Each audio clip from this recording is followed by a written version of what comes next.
Ayan, yan, yan, yan. Ayan, yan, yan, yan, yan, yan, yan. Ayan, yan, yan, yan, yan. Ito na. Oh, ito. Ayan po, Madam Lang, Spokesperson. ito naman, ha. Nilabas ito. Ito, patunay na ginagamit ni ninyo ang opisina ng NCRPO. Ito po, Ito naman, live ni Spencer. Kaya kanina po. Maganda ho itong ano niya. Ni-reveal ni Spencer dito, Ito. Ayan po, Madam Spokesperson,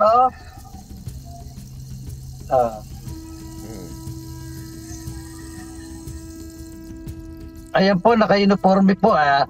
Palagay ko po naman, identify nyo na yan ay police uniform. Ayan, papakita ko sa inyo. Ayan, ewan ko kung bakit itinatanggi nyo, no? Sige, tatayo yan si Nino Barsaga. Naglulok lang tayo dito, Gusto ko lang naman na itama nyo. Ayan, Ayan, may tatak pa ng PNP. Ayun, may tatak na PNP. Nakita niyo, ayan, At naka-ano ka pa dyan, nakalagay pa yung picture mo, General Nartates. Ayan, Paano mo sasabihin hindi, yan, Hindi kita inaano dito, baka hindi mo kasi alam, no? Baka hindi mo kasi alam. Ayan, uniforme ng PNP yan, di ba? Niluluko kayo nitong Barsaga na ito, no? Okay. Pogi din pala ito. Isa pang hawig ni Robin Padilla din to. Lang naman na kumuha kayo ng vlogger ito pala si Spencer. Para makita ng tao kung ano yung mga activities nyo, pero hindi sa isang katulad nitong fake news peddler o nagpapakalat ng maling impormasyon, no? Ito katunayan na talagang siya fake news Dapat supilin nyo ito hindi ito po pwede ng ganun lang no. Ito maliwanag to Sinasabi ko. Ito yung voice recording na ipinakita ni Spencer. Voice record, pinakita voice recording. Tanga mo rin ba natin? Pinarinig ni Spencer, Pakinggan ninyo, kung paano niya gamitin ang NCRPO. Nung mga nakaraan araw, tinitignan kayo kung ano ang post. Ngayon, ito, katatawag lang ni Sir Archie. Kasi nga yung ibang mga bagong pasok, hindi alam ni RD.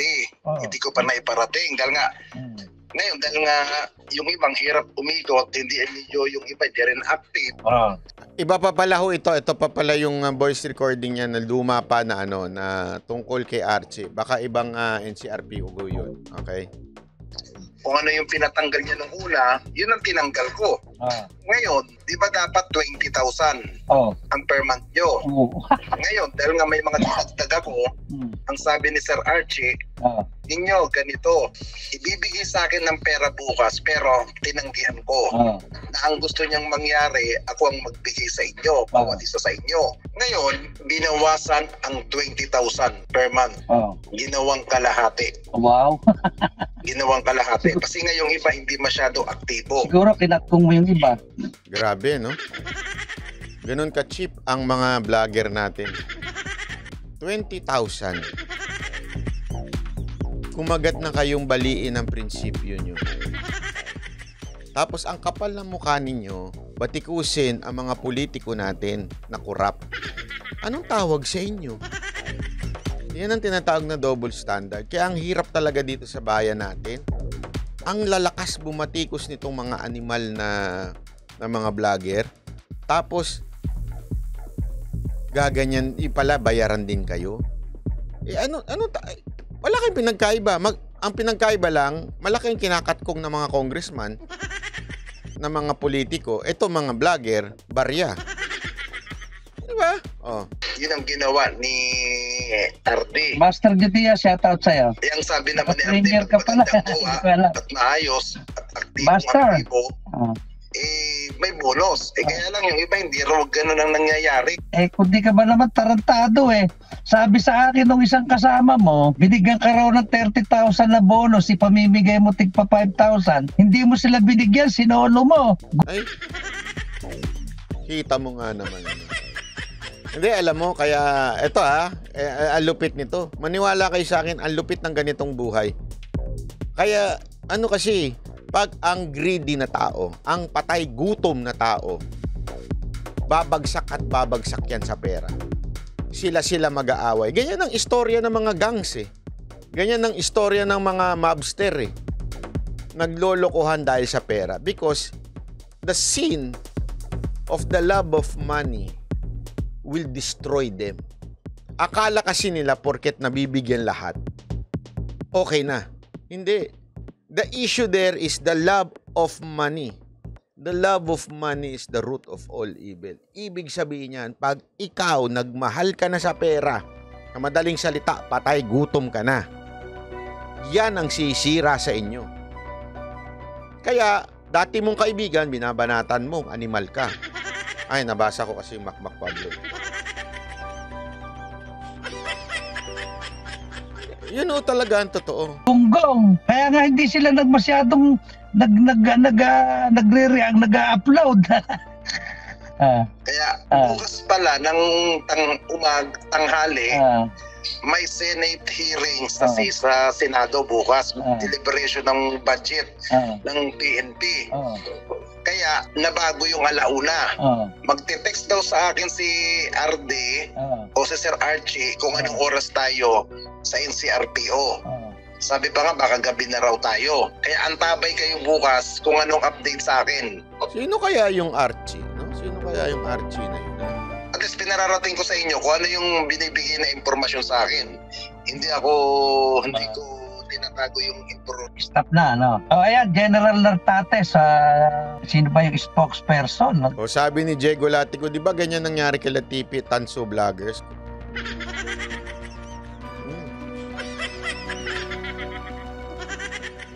Regional Director, hindi.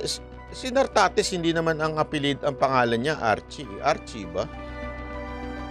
Ewan ko, hindi naman ata. Hindi naman. Ewan ko kung, ewan natin kung sino yung Archie. Pero ang ano niya dito, yung, Regional Director po ng NCRPO. Diba? PNP, Colonel Jean Pajardo. Ayan, panoorin niyo yung video ka, makikita nyo, naka-uniforme si Nino Barsaga. At dito, ini-instruction na niya yung mga tauhan niya na inistapa pa niya yung bonus. May sweldo na, inistapa pa yung bonus. Grabe, no? Ang lupit nun, Mantakin mo, ikaw na nga binabayaran ka. Di umano. Tapos, yung mismong mga binabayaran pang iba, kinakatkong mo pa. Hindi, alam mo, ito sasabihin ko lang sa inyo, kung gising ka pa, Jay Guevara, at saka yung iba pa mga vlogger na manonood dito, kung gising pa kayo, huwag kayong kasi magbibisyo. Pag kayo po nagbisyo, tandaan ninyo, ang tendency niyan, maghahabol ka sa pera. Kasi nga po, may bisyo kang kailangan sustentuhan. Ano yung bisyo? Addictness. Diba? Yung pagiging addict mo sa isang bagay. Kaya nga bisyo eh. Whether babae, sa pagkakataong ito, malamang lalaki. Pwedeng masamang pinagbabawal na gamot. Pwedeng alak, o kahit anumang bisyo. Kahit nga sugal, bisyo, ano pa. Pag may bisyo ka sa buhay mo, tandaan ninyo yan. Pag may bisyo ay sa buhay ninyo, hahanap ka, gagawa ka ng paraan para po matustusan yung punyeta mong bisyo. Kaya, kakainin mo lahat kahit prinsipyo mo. Kakainin mo talaga. Kasi nga, wala kailangan mo ng pera Kasi nasanay ka na doon sa bisyo mo. Hinahanap-hanap muna. Diba? Yung bisyo mo na yun. Kaya wag na wag kayo magbibisyo. Stick to one lang kayo kung meron kayo. Kung wala, doon pwede na. Joke lang po. Joke lang po. Hindi, totoo yan. Kung ako sa inyo, iba ang bisyo sa hobby. Okay? So, doon na lang kayo sa hobby nyo. At least yung hobby, hindi yun addiction. Sakto lang. Buti sa akin, Red Doors lang bisyo. Naku, yung atay mo naman, nagre-reklamo na. Hindi ako sa totoo lang, ako ang bisyo ko yung pagmumotor, di ba? Kaya nga bili ako ng motor. Tinigil ko na eh. Kasi mahirap eh. Pambihirang buhay yan. Hindi, binenta ko na. Isa na lang motor ko eh. Oh. Binenta ko na iba. Malam bisyo na to. Bili nila ako ng baril. Inang bisyo yan. Woo! Ang mahal pala ng bala, hayop. Anyway, tuloy. O, ito. Ituloy na natin sa mga vlogger. Since nandito na tayo sa vlogger eh. Magkalma muna kayo. Oh, kalma. Baby, kalma. Huwag mo naman akong bigyan ng dahilan para tabihan ka. Kalma. Ayun.